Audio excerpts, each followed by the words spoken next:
Okay guys, here is where I'm at right now. I've got all the linear rails installed. The bearing blocks are on. I went, and as you've seen in my prior videos, I printed out my brackets out of aluminum, but I did not peck all the holes, as you've seen in my prior videos. I did some of them, not all of them. On these, I had printed out some templates on my laser, took it to my drill press, and I drilled them out. Well, guess what?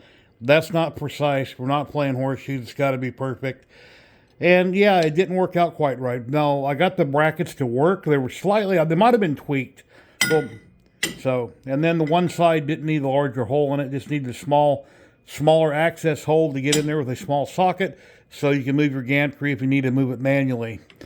But those are done, and those might get put back on. Now, when it comes to my Z-axis assembly, when I was working with that machine right there, I kept having disconnect errors and different problems, as you've seen in the video. I finally got these printed, or I got them engraved out of aluminum, but they weren't precise. As an example, my machine shut off. Let's say this side was perfect and then it screwed up, and I was working with this side, and then the machine shut down. G-sender quit working, went back to candle, different problems. So when I finally did get it to work, I was putting a caliper in here and I was trying to measure to get them both the same. Well, they're not both the same. Everything is slightly off. When you work with stuff like this, it has to be perfect. It can't be close. It has to be machined perfectly, just like the blueprints explained. But it came out pretty good. It went together. I got it on the gantry. As you'll see in this video clip right here, let me go ahead and play this. Okay, all the bolts here are loose. They're not tight. These two up here on top are slightly misaligned, but everything is loose. And here's how tight this is.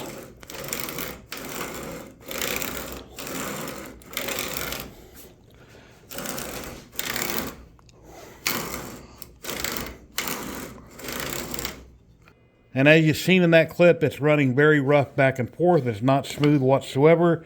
So a lot of money wasted, but I did learn how to machine aluminum and what to do and what not to do. So had to take all that off. And then I went with original 3D printed blocks that I printed out of, I forget what I printed this out of. I'll put it here on the screen, what I printed these out of. And I got that and put on there. As you can see, there's one down here. And coming around the other side, you can see there's one right here. And I got those put in. These bearing blocks simply slip up inside there. Then you put the screws in from the top. And now my X and my Y work perfect. Not a problem whatsoever. So I got that taken care of by working with the printed blocks. I wish these were made out of aluminum.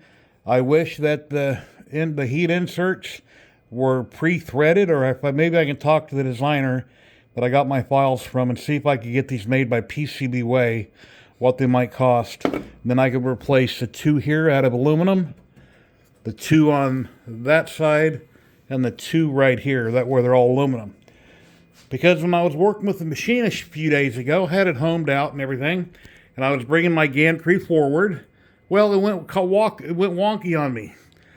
My Nema 23 closed loop steppers, which personally I think they suck, never had this problem. Nema 17s, I got an error. We started blinking 5 times over here on the stepper. That side was working fine. I'm across the room at my PC over there, and I didn't notice that the gantry was moving crooked.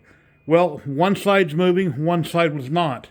When that happened, it very quickly broke my block here. So I got the machine stopped, took all this apart, I printed another one, put in the heat inserts, put it all back together. And I got that, it probably took about, half hour or so to swap it out. So I got that taken care of. Put back together, reset the machine, unplugged it, plugged it back in, unplugged the USB, unplugged the stepper. Once you unplug the wire right here, the red light will go off. Everything was reset. Back there on the Y is what we're talking about back there. So now it's good to go. Now I started another job. And I'm working with a job, and I got it right here. I did have this originally on the wasteboard, but as you can see, it's getting paper thin. And when I resurfaced the wasteboard a while back, there's a few places here where it gets kind of thin. And I didn't want to hit that aluminum, break a bit, one of my Jenny bits, and go from there. But it was doing really good. Then all of a sudden, out of the blue, blinking light right there. Nema 23, closed loop stepper piece of crap. Started blinking on me. Gantry wasn't moving. It decided to burrow in. Actually, that cut is left and right. So on that one, it was working. This was working. I forget what the problem was. But I had another error. Maybe it was this one up here. All I know is it screwed up on me. So I had to stop the job, take off the double-sided blue tape and super glue that I used for a hold down.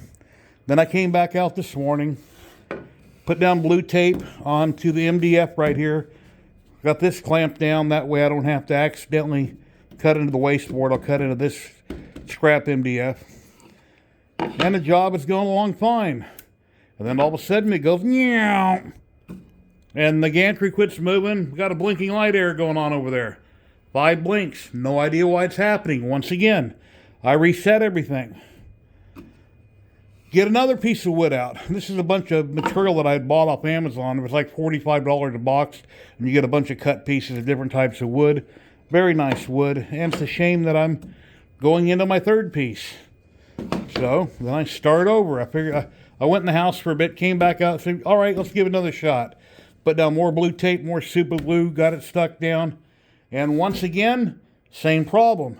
It's going along here, going pretty good, and then it starts going this way. It's going back and forth, and my x-axis is not moving. Got a blinking light problem. So I go over to G-Sender, I pause the job, I come over here and I plug it in, plug it out, and I try to rerun the job from there. And of course it was misaligned and started cutting here.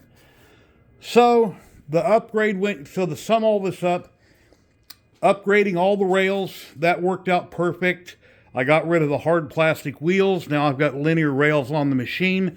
I'm happy with that. At some point, I will put these brackets back on and see how that works out. Because I was having noise in the gantry moving, and then I had to take off this bearing block, switch out a couple of my bearings here. So now it moves smoothly back and forth. Everything seems to be fine. It's just randomly, these Nema 23 closed loop steppers like to screw up. Whether it's in the rear back there on the left or right side, or it's this one right here, or it's this one. We're having an issue. It randomly happens. No idea why. It's driving me nuts. It's like, do I even want to use this machine anymore and keep wasting material? But I would like to get it fixed. I wanted to show you guys some cool stuff today, but I burned through 3 pieces of wood here trying to make a project to show you that it's working, and it's just driving me nuts. I don't know what else to say. But I'm grounded. Everything seems to be good. I don't have individual components on the machine grounded. I have not done that. Other than what is with the machine stock, I went around and grounded anything. My dust collector here, I got that hooked up. It's running on its own power cord. I've got a cord out at the front of my house that's feeding this over here. It's a separate cord. And then a computer's on a separate feed. So none of them are running on the same power source. They're all separated. And this Rigidity router, which I had bought off Amazon a while back, where it's just like a Makita. It's larger than the one that came on this machine over here. This one here came with the machine. It's much smaller. This one's a lot beefier and looks like a Makita. But I don't know what to say. Like I say, upgrade went great. Links below in the description where I bought the plans at over on Etsy. I know the man is selling parts right now. I'll have a link to where you can buy that at and check them out. Check out Sane Smart Jimitsu. Killer machine. It started out about yay big. It was a Prover B2 XL. They would not let me review the 4x4 for some reason, even though I had already reviewed 4 of their machines, but they did give me the upgrade kit. They sent me the upgrade kit, and I was able to expand to 1300 by 1300. G-Sender seems to be working okay now, but these closed loop steppers, please let me know in chat what you think. They're driving me nuts. I don't know what's going on here. Well, I'm randomly having problems, and I'm just wasting material. I want to be using the machine, not wasting it and spinning my wheels. Okay, here's one other thing a lot of you have probably been waiting to find out. by me doing all this work and getting rid of these rollers that you see right here. Now, before I upgraded the machine, this was the X gantry for the Prover V2 XL. This was it. And then you see as I got the longer rail. And I did a prior video that said, how much does it flex? Well, what have I done different? Here's what I've done different. Linear rails on top and bottom. This is aluminum. This is steel. So it's a lot beefier because of that. And when I come over here and I grab the bit, and as you can see, it still moves. It doesn't flex very much, but there's nothing else can be done about it. You know, all machines have a little bit of flex and deflection, but depending on how hard you're pushing the job and, you know, what you're doing, all reflects how much flex you may or may not have. But there's nothing else can be done to beat this up anymore other than switch to a different machine. But yes, it has a little bit of flex. Is it better than it was before? Yes, for sure. Like I say, we got 2 steel rods added here and all this aluminum channel that's bracket top and bottom on all axes. So anyway, so we went from rollers to linear rails. And here's the linear bearings for those. 2 bearings per rail. Back to the video. Thank you to all my channel members, subscribers, and people that help support me. I appreciate each and every one of you. Here's just some of them on the screen here. And yeah, until the next one, guys, I hope you have a wonderful day. Keep engraving, running your CNC, 3D printing, resin printing, all that good stuff. And we'll see you next time. Later.